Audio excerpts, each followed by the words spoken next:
Agora, na página 72, analise como as letras ou as palavras foram organizadas nesse poema. O que essa disposição sugerem, né? Elas foram escritas, né? Elas foram dispostas na página de forma a sugerir o quê? O balanço do pêndulo, né? Ou seja, de um relógio de parede, daqueles grandões que ficam balançando, e aí essa é a sugestão deles.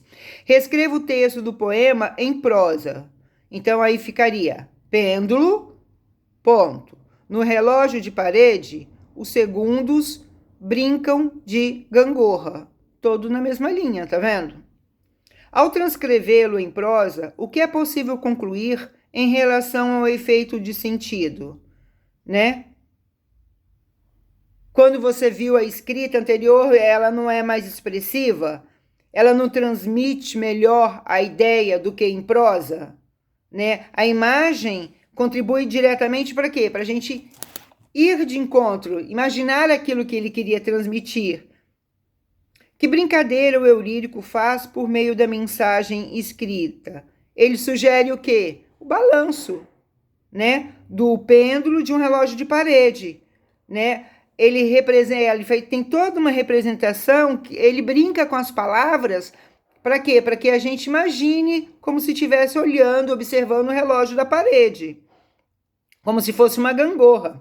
No final do poema foram empregadas reticências. Que efeito de sentido elas criam, né?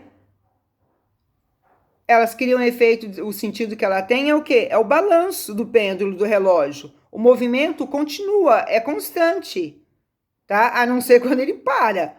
Mas aí é um movimento que a gente vai ver que é constante. Porque o espaço gráfico, isto é, a folha em branco do papel, é um aspecto importante para o poema visual, né? Porque o poema não utiliza um espaço demarcado, ou seja, ele pode utilizar toda, como eu falei para vocês, né? E qualquer espaço da página existente, criando o quê? Um efeito expressivo.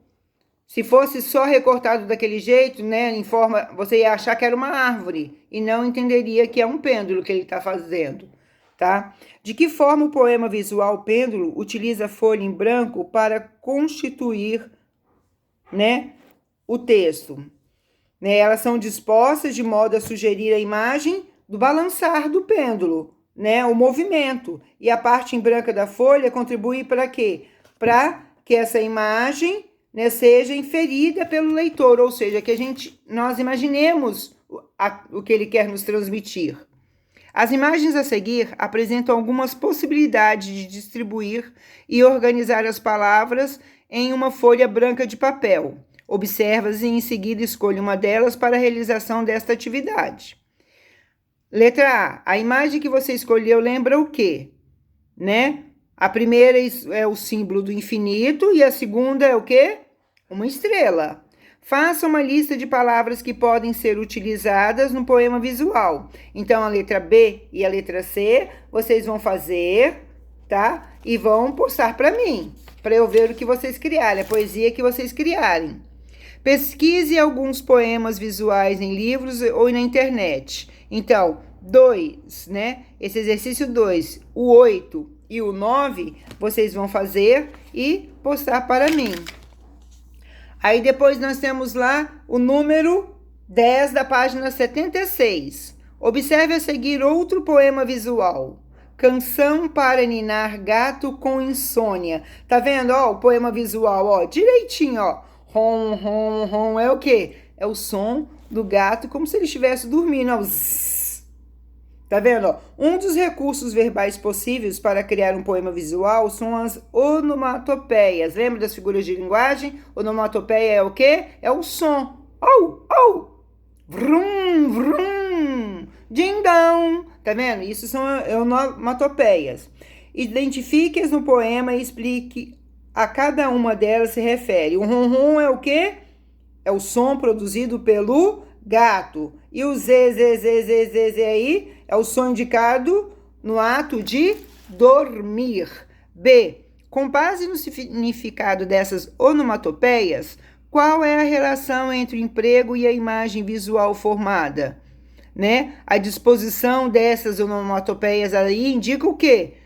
O ronronar do gato e o seu sono, né? Para que contribua a imagem do que? Visual de um gato.